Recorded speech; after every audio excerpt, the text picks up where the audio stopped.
What's going on, YouTube? Hope everybody's doing well. Hope everybody's staying safe. Have a great weekend. Happy Monday. June is almost upon us, coming to the end. July is upon us this week. Before we get into the video, there's a couple things I want to say up front. Again, obviously, welcome. I know it's a little different. You see this like, oh, you're uploading early. I wanted to put this episode out last night, but it was kind of a long weekend and had some other things outside of YouTube that kind of made the weekend there. But if episode 6 has not been uploaded yet, it will be uploaded today via Anchor, and it will also be on Google Podcasts, Spotify, and a few other podcasts if you're not. Episode 6 is up on YouTube. It is live. So if you hadn't got a chance to look at episode 6 of Big Nate Talk podcast, definitely check it out. I do want to say thank you again for all the support that you have been giving me in this channel. Again, it was about a year around this time. I started, I'm taking it back, it was around February of around this time of the pandemic, where I started making videos. And I really don't know. I was surprised with the growth of this channel. And it wouldn't be what it is without your support. So I definitely want to thank you. And the love is much appreciated. But if you're enjoying the content that you're seeing and you want to see more of it, consider hitting the subscribe button along with notification bells on. And also, too, you want to give me different topics to talk about. Again, you feel free to leave them in the comments. Again, this channel is all about having a conversation, and we're all just challenge each other's thoughts. So today's episode is going to include a couple things. The Baltimore Orioles finished the series against the Toronto Blue Jays. A disappointing loss. They got one game out of this 4-game series. The Washington Mystics, they lost. They had the second road loss. They lost to Dallas playing Saturday afternoon. The Los Angeles Clippers lost at home. They gave that game away to the Phoenix Suns. And then last night, the Milwaukee Bucks stole Game 3 in Atlanta. And I'm also going to talk about the recent hirings of Jason Kidd and Chauncey Billups, where there seems to have been there's a bit of a backlash to the hiring. So I'm going to give my take on those. So we're going to go ahead and get started.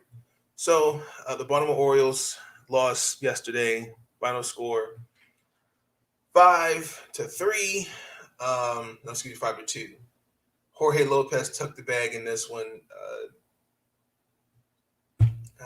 It's no it's no use. When your two best players, hitters, Mullins and Mancini, didn't play, and then half your infield, Gavaz is on the 10-day disabled list, and I believe like half our infielders from the minors. So you had Ryan McKenna, Diego Leba, Ramon Urias coming from Norfolk, if I'm saying that correctly.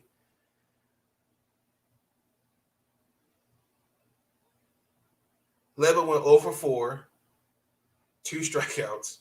McKenna and Urias went 3-8. And then on top of that, as a whole, with runners left in scoring position, I have it written down here, we went 1-10. Anthony, I wrote this down here because I actually had turned the game off. Anthony Santander was 0-4, and he left 6 runners on base. Ryan Metcalf was pretty much the only one that's doing. He had the home run, and I don't know. We don't know. But Jorge Lopez, I believe, I feel like this was his worst starting performance. He only lasted 4 innings and 2 batters. Gave up 5 runs. They were all earned on 10 hits, 4 walks, 2 strikeouts. I wrote it down here. I was taking my notes. He threw 100 pitches, and out of the 100, I may have miscounted. I had 58 of his pitches. He struggled to get in the zone. Dylan Tate did pretty well. I think Dylan Tate had five strikeouts. I believe who else was out there? Tyler Wells. So this was pretty good. They actually did their thing. I knew the game was over. I believe it was in the what was it? I want to say it was in the seventh inning, seventh or eighth inning, where it was DJ Stewart. No, Trey Mancini was pinch hit for DJ, and it was a 3-2, and he grounded it out to the pitcher. I can't remember who the pitcher was starting, but that was the game. So disappointing. We got one. To me, I feel like if you just get one, that's a morale victory. But when it drops us to 24 and 54, I'm looking at the record here on the year, and then we go to Houston. Last time we saw Houston, they kicked our ass. They swept us at home. Tonight it'll be Tommy Esselman, who's 0-1 with a 7.2 ERA, and he's going against Zach Greinke, who's 8-2 with an ERA of 3.5. So I think the biggest thing for me is the pitching has to be consistent. They got to attack early. If you don't attack early, that's going to be a long game. But the Orioles, injuries, and on top of that, inconsistency from certain pitchers, you can see who will not be on the squad. And they designated Mickey Janis for an assignment. So it wasn't going to work. So I'm disappointed in the Orioles. So I'm hoping they'll get one. Me personally, I just think that being blown out 13-0 at home, and on top of that had a no-hitter in the same series. It was very, very disappointing. Very disappointing. So we're going to transition into the WNBA. The Mystics, their second road loss. They lost to the Dallas Wings Saturday, 85-74. It was just very, very. Let me say this. I understand the Mystics are shorthanded due to injuries. I'm aware of that. But I'm also I'm a firm believer in next man up. Okay. Now, the biggest thing that I took from this game is shooting. Dallas won this game early. When it came to making shots and playing defense. Now, I want to point this out again, and this is not a slight on her, but Ariel Atkins had another bad game. If I'm understanding, she's playing through a back injury. 4-14 from the field, 2-8 from 3. Now, Kiara Leslie is coming off a concussion protocol, so that's neither here nor there. Stella Johnson has not played another. She didn't play a minute in this game again. I don't know what's going on with that. But I'm looking at Sydney Weiss, 1-6 from the field, 0-5 from 3. Theresa Plaisance, 3-7 from the field, 1-4 from 3. I mean, your best shooter out there is Tina Charles. She led the way with 27. Now, you had 4 scores from Dallas. I mean, I'm a fan of Enrique Ungombowale. I apologize if I just said that last name wrong. I apologize. But I'm a fan of Enrique. Seitu Sabali, Alicia Gray, Isabel Harrison. Like, we should not have lost this game. Let me just say it that way. We had 4 scores. They had 4 scores in double digits compared to our 3. The essential when you're shooting 29% from 3 as a collective unit compared to Dallas's 34, it's a wrap. Like Enrique had 30, Seitu had 12, Alicia Gray, I mean, excuse me, not Alicia, Alyssa Gray, 14, Isabel Harrison, 10. I mean, you had Kayla Thornton, she had practically a well, she was 3 points away from having a double double and 2 rebounds away from having a double double. She had 7 points, 8 rebounds. I'm looking what else. Trying to find another stat. Like Marina Mabry, she really had like a bad game. It was 3-11 from the field, 1-7 from 3. I mean, we just mistakes, just mistakes.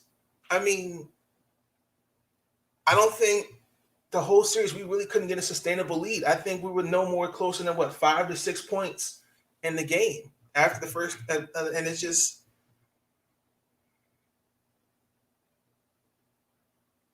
I said the best quarter for the Mystics. I want to say it was the third quarter. It was the best game for the Mystics because it was 52, 57, 57, 52 going into the fourth. But like, damn. And on top of that, we're only playing with 9 healthy players, so the rotation's got to pick it up. I understand Megan, is still working her way into the rotation, and as we're still working out the kinks, but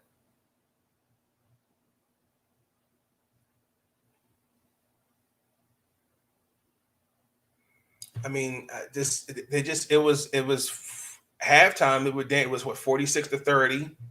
I mean, Dallas just shot the ball well, and we didn't. So the biggest thing is we just got to go back in, look at film. We gotta take this and just be prepared for the next game. Because I think it's all simple fixes. I think it can be fixed. We just got to just get in the gym, just shoot better, look at film. What went right, what didn't go right. But and Tina Charles, she can't do it all by herself. Others got to step it up. I know, Leilani Mitchell played a fair game. She had 14, but I'm looking at others, man. Like Shavonte Sellis got to give me more than Shavonte Sellis. Kiara Leslie, I know again concussion protocol, but she was 0-3 the whole game. I'm looking at Theresa, Sydney, like inconsistent. And then on top of that, Ariel Atkins is playing, hasn't been playing that well. So they gotta pick it up. They have got to pick it up, or it's going to be a long road trip because I believe we're back home against the Connecticut Sun, and in the Connecticut Sun, I believe they're the first seed. They're the first seed throughout the league. They're the best, one of the best teams in the league. And coming into this game, well, we lost to them back on May 28th, 86-81. I did a video on that. Jonquel Jones, All Stars, having a good year, and then Jasmine Thomas. She's leading them with assists with 4, but they gotta pick it up. You gotta play better than what they're playing. I believe it's all simple fixes, people. I believe that. I think it's just again going in there. 1 second, hold on.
Yes, I'm sorry about that. I apologize, ladies and gentlemen. Sorry about that. I apologize. Sean Spencer, what's going on, man? Mystics' current record at this point in time is 7-8 on the year. They now fall to the ninth seed. I think they could be a better. Again, it's a reach, but I still think they'll make the playoffs. I don't think they'll be. I know I said in last year they'll be a fifth, sixth, but like the way Minnesota and Phoenix have been playing lately, they're on a 2-game win streak respectively. In Dallas, I don't know. And then on top of that, we're still missing Emma, who may be back soon. Maisha Hines Allen's out. Natasha Cloud's out. Della Dawn's still out. So we'll see. But I will say this: Mystics are 3-4, ranked number 5 in the Commissioner's Cup. So we got one against Connecticut, Atlanta. We lost obviously to Dallas. We got to get one against Connecticut. So we basically just win this game against Connecticut, put us 4-4 evenly. But as of right now, Connecticut's 5-1, so it's probably likely they'll win the cup. But Connecticut is 10-5 going into this game, and we are 7-8. So, watching from Michigan, say hi to Kat for me. I know you said say hi for me. We're going to transition into the NBA. Let me say this. This was a very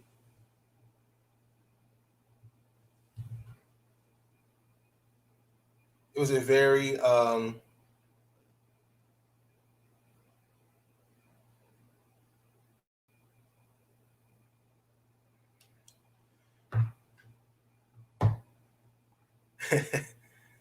was a very awful game to watch the last few minutes. I have a stat here. I'm gonna find it. I was on Twitter.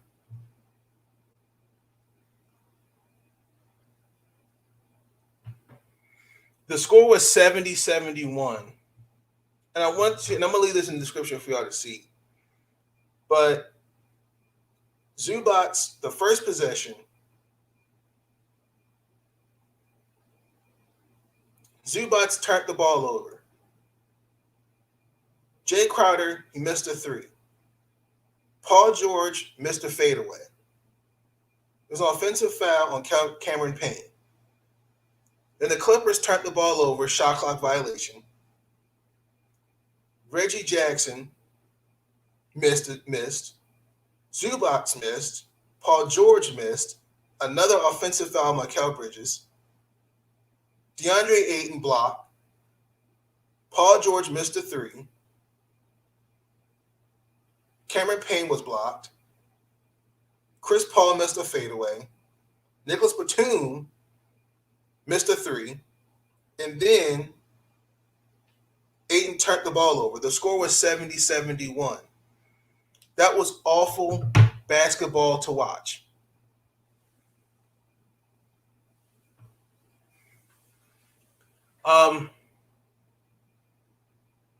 I still believe the Clippers can come back and win this. I've seen them down this like this before with the Dallas Mavericks.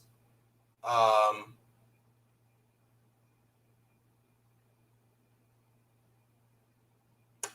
don't know.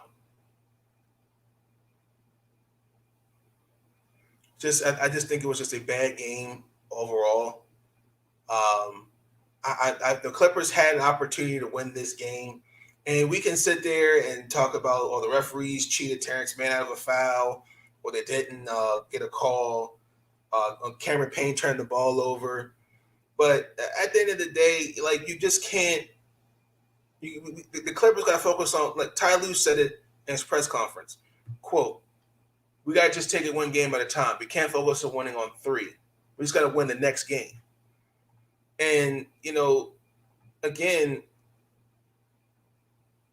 I've seen them like in this situation, but shooting 32% from the field, and then on top of that, they were not playing at the pace that the Clippers play in. That hurt. Like the score reflects on my personal opinion, poor basketball IQ. Now, I want to give a shout out to Cameron Crump, where he talked about this was a grit and grind game. No, it was not. It was awful to watch. I've never seen teams struggling to hit shots. Now, we can sit there and saying, well, it was poor. Fatigue was setting in. But I saw a lot of bad basketball, a lot of stagnant offense, not moving without the ball. It was awful basketball to watch those last few minutes of the game. It was bad to watch. Like Devin Booker, he fouled out the game, but he was 8 of 22. He had 25 points. DeAndre Ayton. I will say this. I got to give Zubats some love. He's been playing pretty damn well. He had another double-double. But he's been holding his own against Ayton. Ayton had 22 rebounds. Chris Paul didn't really have a good game either. 6 of 22 from the field. Cameron Payne, I know is coming off that ankle, but but this was just a bad those last few minutes. See, to me, I look at it like this, and I'm gonna say this, and I'm gonna say the same thing when I'm gonna get into the Hawks. They didn't play a good 48 minutes of basketball. See, to win, you got to play a good 48, not a good 30, 35, or 40. A good 48 minutes to just take them out. To win this series, you got to play a good 48 minutes. And both teams didn't show me that last night. They did not Saturday night. They didn't show me that. I saw a lot of guys taking bad shots, a stagnant offense. Here again, Reggie Jackson, 8 of 24 from the field. Paul George was bad. 2 of 9 from the three, but had 20 points. Paul George, hey, listen, guy, you need to get it together. I mean, you had 23 points, you had a double-double, but you're 1 of 9 from three and 5 of 20 from the field. And on top of that, the Suns, they found a weakness in your game. And what is that right now? It's free throws. You were 12 of 18 from the free throw line. I'm looking at Patrick Beverley. Patrick Beverley, this is where let me get my stats. Hold on, give me a second. Because there was a stat I saw, and I was really amazed by this.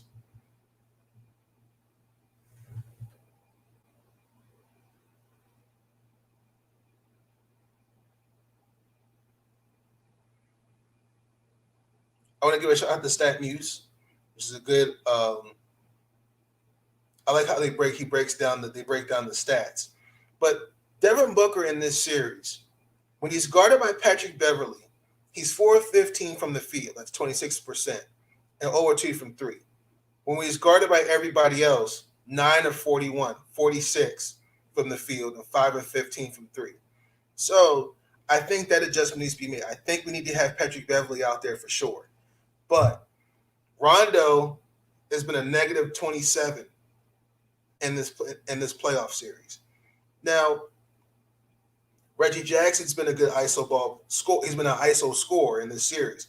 He's 58, for some round that up, 58% from three. But in the last 65 seconds of the game, this is the same stat from Stat Muse, it took 21 minutes in real time. And then also, too, DeAndre Ayton is third all-time list for most rebounds by a Suns player with 22. Charles Barkley has 24. So I thought I would just point that stat out to y'all. But I think the biggest thing for the Clippers to win Game 5, Game 6, and Game 7, they have to play at their pace. They cannot play at the Phoenix Suns pace, and they're going to have to be consistent from shooting. I think that the starting lineup, it needs to be Patrick Beverley, Reggie Jackson. I'm going to put Paul George there, Nicholas Batum, Zubats. I'm not putting Marcus Morris out there because Marcus Morris has just been irrelevant. He's not had a great series. And again, there's just some guys that just aren't meant for series. Like DeMarcus Cousins, it's just not meant for this series. I would like to see Rondo out there get some minutes. But Nicholas Batum had another bag, did not offensively had a bad game. Luke Kennard, disappointing. But Terrence Mann, there was a play it was McCalvert just hit him on the wrist right here. That was a foul. So yeah, the Clippers got to pick it up. They have to pick it up.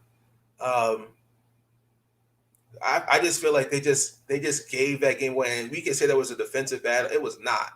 It was offensively, that was bad basketball to watch, and I'm just disappointed.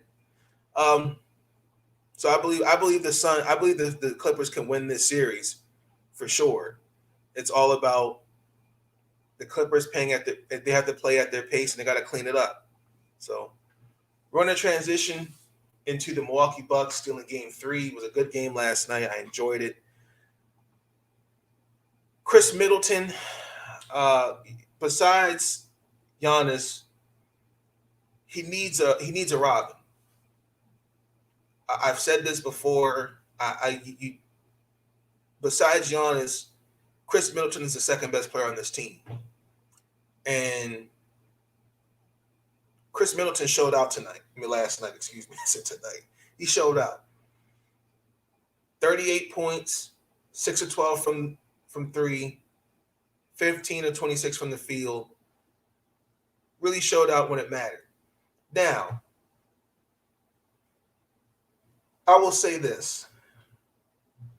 That lineup needs to change because, like, Brook Lopez defensively shows no purpose out there against a smaller lineup team like the Hawks.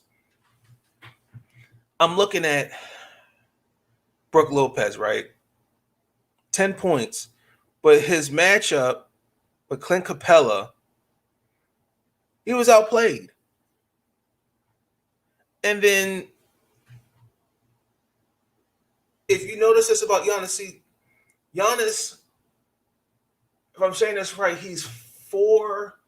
this whole series is 4-21 from 3. They're letting him shoot the ball because they know he'll miss. See, if Giannis just dominates the box, if he dominates in the paint, he's untouchable. He's unstoppable. And I don't really understand what is it going to take for Mike Budenholzer to make those type of changes.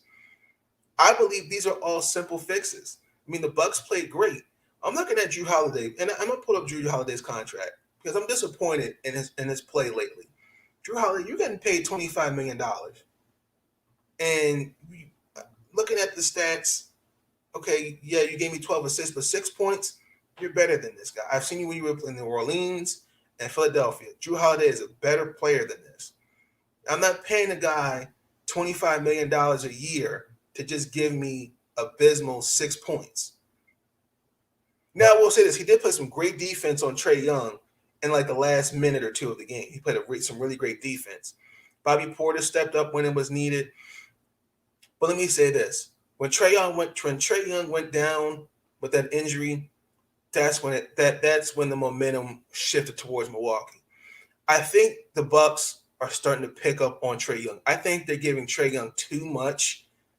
They're starting to figure him out. The ball isn't primarily his hands most of the time. I think what they need to do, instead of to do a Steph Curry where they get him around ball screens, they're going to have to Nate McMillan's going to have to figure to adjust that because and that this series was over. I mean, that game was over when he went down with that injury. You know, maybe inserting Lou Williams into the starting lineup to get some life back in this team a little bit. But I think they're starting to figure out Trae. But the Hawks played well. I thought the Hawks had this game won, but like I said, they played 42 minutes of good basketball, not a good 48. And again, in order to win, you need to play a good 48 minutes. not a good 42, 43, 45. Those last couple of minutes of Atlanta that offensively was stagnant basketball. They were taking it was over. So I'm sticking with it. I think the Bucks will win in 5. I just think I'm looking at Milwaukee. If Mike Budenholzer just makes the adjustments, and I think that they'll be better. But Atlanta, they're not going away. They're not going to go down without swinging. So I give the Atlanta Hawks credit. They played well. It's just that there needs to be a couple adjustments going forward. But Giannis, Chris Middleton, Chris Middleton, I will say this, has to be, in my personal opinion, he can be very inconsistent at times. And again, I'm going to bring up I'm going to use StatMuse. I'll leave his link in the description, their link in the description for you to check them out.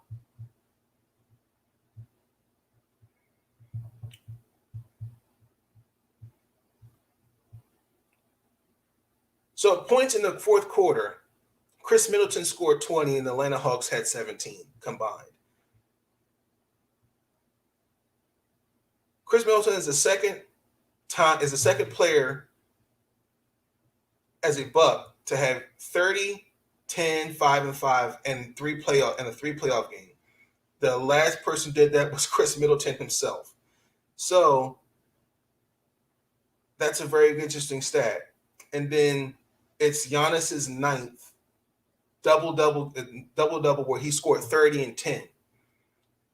Wilt Chamberlain's on this list, but if he gets another one, he'll be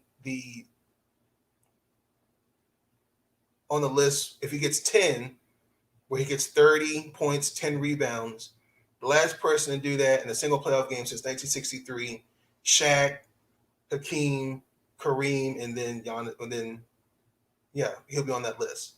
So I think the Bucks know what they got to do. Bucks, Phoenix, or LA. For the NBA Finals. I'm gonna stick with the Clippers versus the Bucks. I just see that. I just see the way I've seen the Clippers play this year. They've been through a lot of adversity. Kawhi Leonard not there this whole series. Even with Kawhi there, I've seen this team fight, and I know Ty Lue's teams. They don't go down without swinging, so that's what I predict will be in the NBA Finals. It'll be the Clippers versus the Bucks. That's just who I see. So it was a great game last night. I think the Bucks, they know what they got to do, but they can't take their foot off the pedal neither. They need to end this series now. Do not give the Hawks any sign of life. Let's end this series now. So, great win by the Bucks. Okay, my final we're going to get into for episode 7. It's going to conclude it. We're going to talk about Jason Kidd and Chauncey Billups. Jason Kidd was hired by the Dallas Mavericks after the sudden departure of Rick Carlisle, who was hired to be the next head coach of the Dallas Mavericks. Let me say this. If you did not see last episode 6, we had a guest, Elliot Tinsley. We talked about that. Something was up for Rick Carr to leave. And Dirk, Nowitzki, Luka, Mark Cuban, Nico Harrison, they signed off on this. Chauncey Billups signed a 5-year deal with the Portland Trailblazers as his next head coach. And Backlash. Let me say this. So I did my research. My research of what was going with Chauncey and Jason Kidd. I'm aware with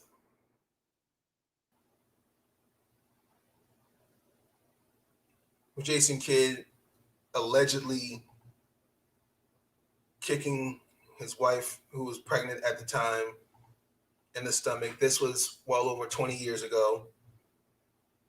And then he had a DUI back in 2012. And then that's Jason Kidd, and this is Chauncey Billups. In 1987, he and Ron Macer were accused of sexually assaulting a woman. I believe it was the home of Antoine Walker. No, there are no criminal charges that were filed, but they settled out of court 21 years ago, which was 2000.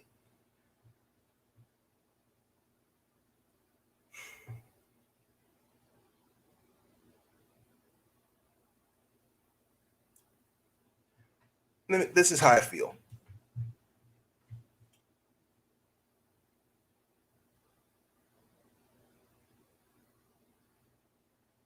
While I don't, as a man, particularly as a black man, those are things for some that have experienced that. It's hard for them to get over because it's all about the trauma and how much that person's hurt them. But I'm also of a person that believes in forgiveness and in giving a second chance.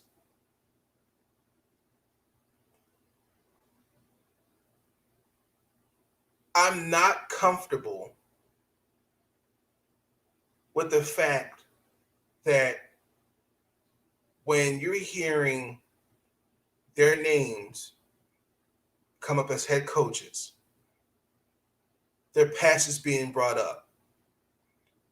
First of all, by whom, whether it's in the front office or whoever.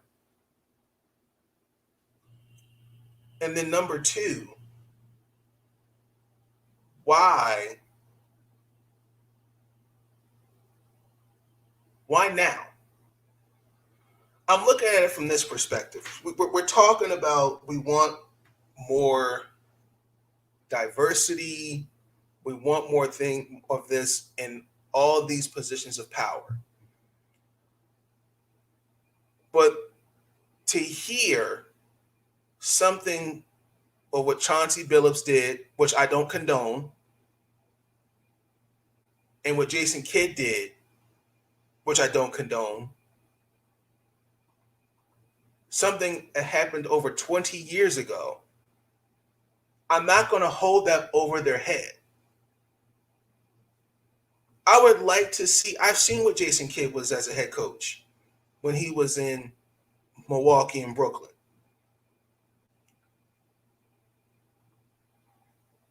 Damian Lillard, did he sign up on wanting Chauncey Billups as a head coach? I don't know. But I think for people to go at Damian Lillard and saying, well, you're co-signing someone who raped a girl. And for all I know is this was out of his power. I don't know the situation, the conversation that was had with Damian Lillard and Portland's front office. Because you got to understand this too. Damian Lillard, the championship window for the Portland Trailblazers is closing. And everybody wants Damian Lillard to go to New York or Philadelphia or LA. But I would like to see what Chauncey Billups can bring to the table as a head coach.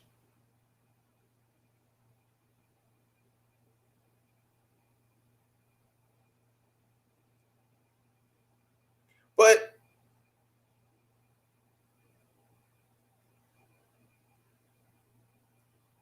I like Chauncey Billups as a head coach for the Portland Trailblazers because of what?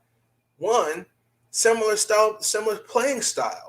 If you remember when he was with the Detroit Pistons, the biggest thing was Chauncey Billups was a shooting guard. Chauncey could score from driving layups, 3-pointers, or 3-pointers from the logo.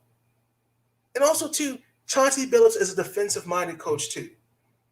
You understand he was named all-team defense.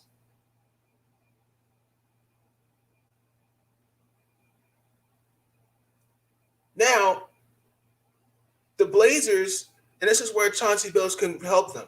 They had a defensive rating of 1.5 for him. Looking at the stats here, which was 29th in the league, which is mind-boggling to me of how they made the playoffs with that kind of defense.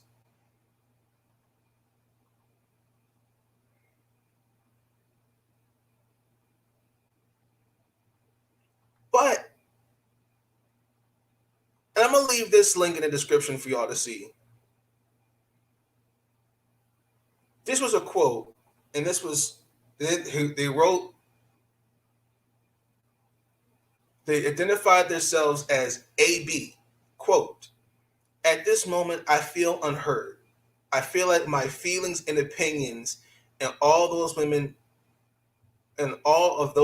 I love and respect who have survived abuse don't matter at all. They dangle a woman's name in front of us to make us think she had a chance, then turned around and hired a man with rape allegations against him." Now, she referred to that as Becky Hammon, who was also in the process of looking to be a head coach. Now, I'm going to play a clip from episode 6, and before I play that clip, let me preface my comments by saying this. Becky Hammon deserves to be a coach in the NBA, but if you look at a team like Portland, who's in a win-now situation, you're putting expectations on Becky Hammon to win now. And they're I'm not pointing her out. I'm just saying there are certain coaches who may not be able to handle that kind of pressure. So I'm going to play a clip from episode 6 of my podcast.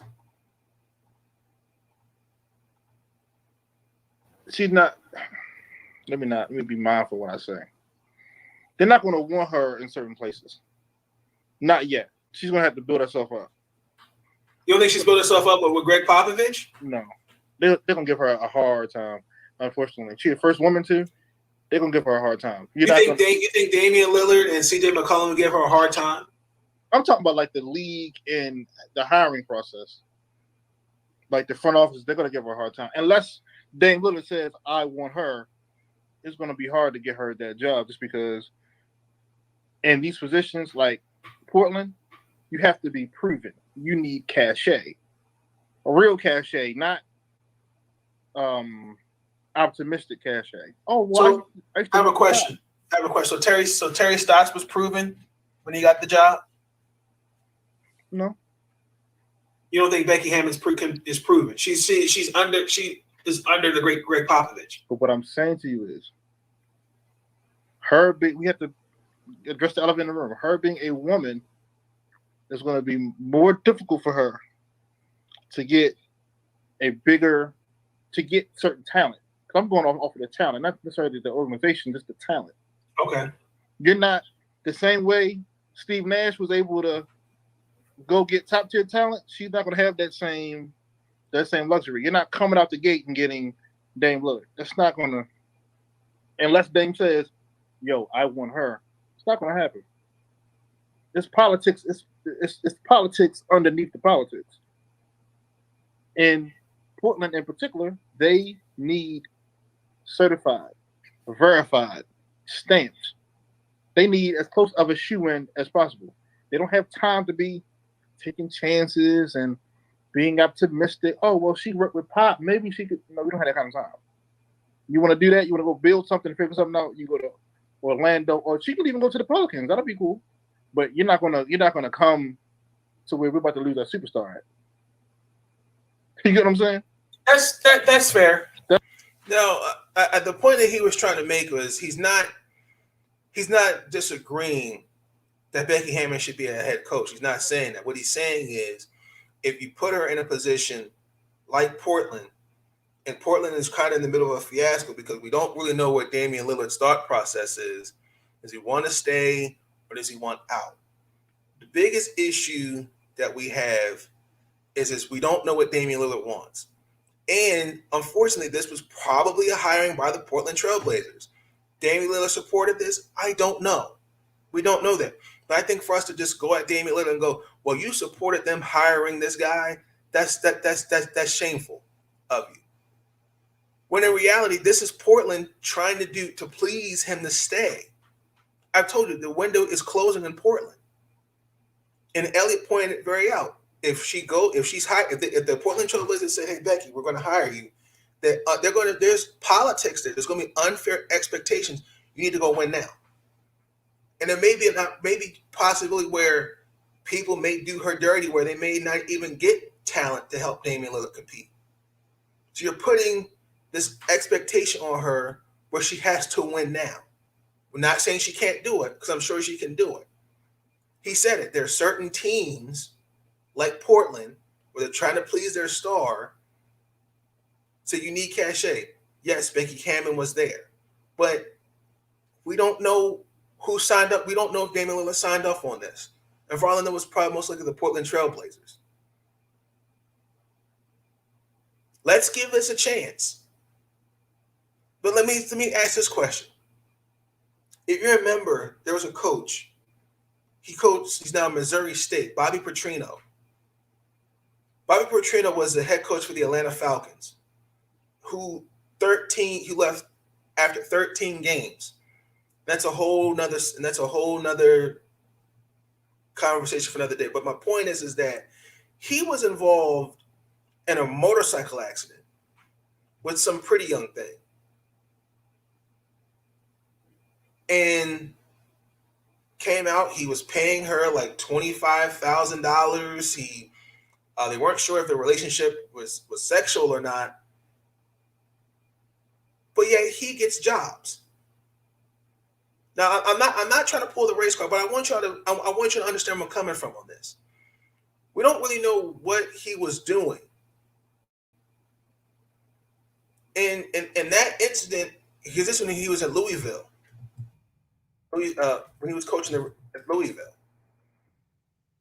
And it says here, it was discovered an undisclosed $20,000 cash gift to her name is Jessica Durrell, who was a former all SEC volleyball player. He gave her $20,000 as a Christmas present. And then it was also found out that she may have received preferential treatment. I mean, it wasn't sure the relationship was not disclosed in the hiring community, but in a formal termination letter to Petrino, it was stated that he would never have allowed Durrell's hiring and had disclosed a relationship with her. It concluded this and other lies on Petrino's part that, quote, negatively and adversely affected the reputation of University of Arkansas. And this is the Jeff Long, who was the athletic director at the time. He also determined that the $20,000 payment could have exposed Arkansas to sexual harassment if Petrino were retained. And then Bobby Petrino also circumvented affirmative action guidelines where it requires job postings listed for 30 days before interviews begin. He claimed that he needed an assistant to help him with recruiting right away. What is my point? See, he got another job at Western Kentucky.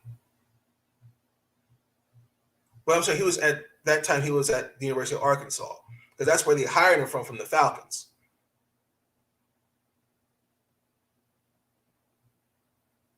Then he got a job to return back at Louisville. You didn't hear none of that stuff come out during his time at Arkansas. But here comes Chauncey Billups and Jason Kidd, and we're bringing up something that happened well over 20 years ago.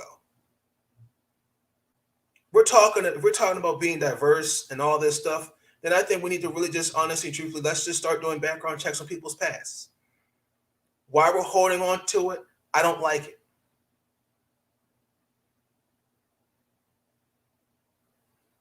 At some point, we have to learn to forgive and find peace within ourselves. I don't condone whether what Jason Kidd did, because again, it's a he said, she said. We didn't have all the facts. I was young when that happened. Same thing with Chauncey Billups. Chauncey Billups didn't shy away from the investigation. Just like, for example, Michael Vick. Michael Vick could be a coach in the NFL or college. But you know what they're going to hold against him?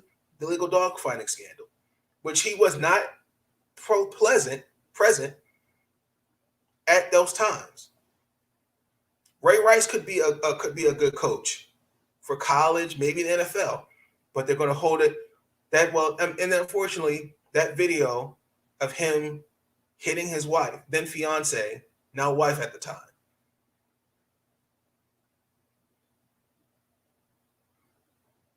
Chauncey Billups, I would like to give this a chance. I'm all about giving a person second chances. I'm not going to be the type of person where I'm just going to hold. And I'm not saying that what he did needs to just suck it up and deal with it. Everyone deals with trauma differently. Please don't misconstrue my words.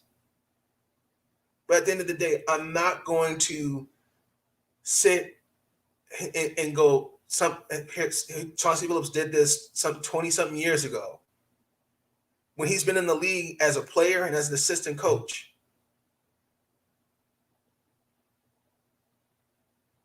Let's see what it does. Let's give this a chance.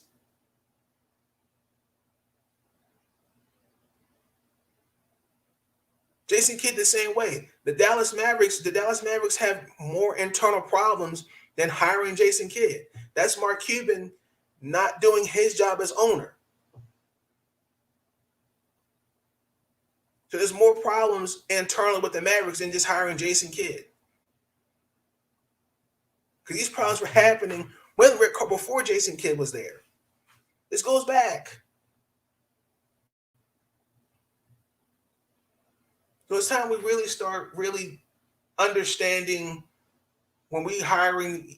I just feel like we're now putting, especially Chauncey Billups, in this bubble where we go, well, he did this, and we need to hold him to that. And again, I understand people deal with trauma differently. I'm not taking anything away from what happened to that woman. I'm not. But that was for a guy to be a potential head coaching, to be a head coach now, and to hear something that happened well over 20 years ago. I just don't. I don't like that. Now, if it came out that he was accused, then that's different.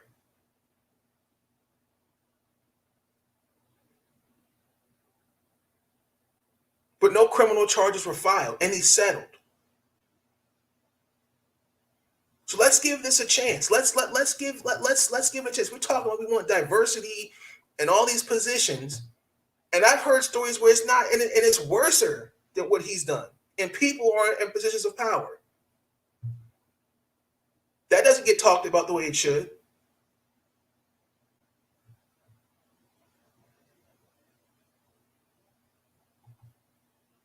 My biggest thing is I hope that the person that was affected, and also too, Chauncey, they've both sat back. They've asked for forgiveness. They've taken the time to get healing, and to learn as adults. We live and we learn. I was raised as a type of person you should never hold on, no matter again, I told you people deal with trauma differently. But at the end of the day, I just feel like let's just give it a chance. I just don't think it was right to hear that these guys could be potential head coaches, and we're hearing about their past being brought up. I don't like that. And if that's the case, then it should have been brought up with Jason Kidd years ago. The league did this investigation when he was a player, and so did with Chauncey.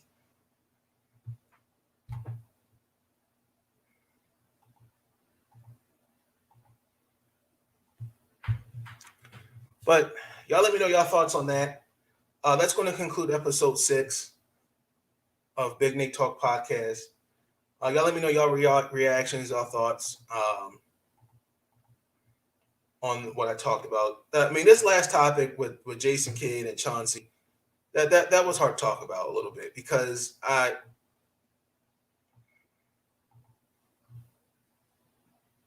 any situation like that, it's hard to forget. But I'm the type of person where I have to take a look at myself in the mirror and how can I learn to be a better person? How can I learn and grow from the situation? Because and it's not just with this, it's with any situation. Because if you just hold on to something, to the past, and you're not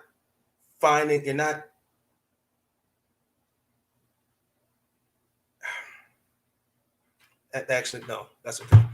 I said too much, but I'm just gonna leave it right there. If you like the video, be sure to give it a thumbs up. Please like, comment, subscribe. I'm out. Peace. Stay up.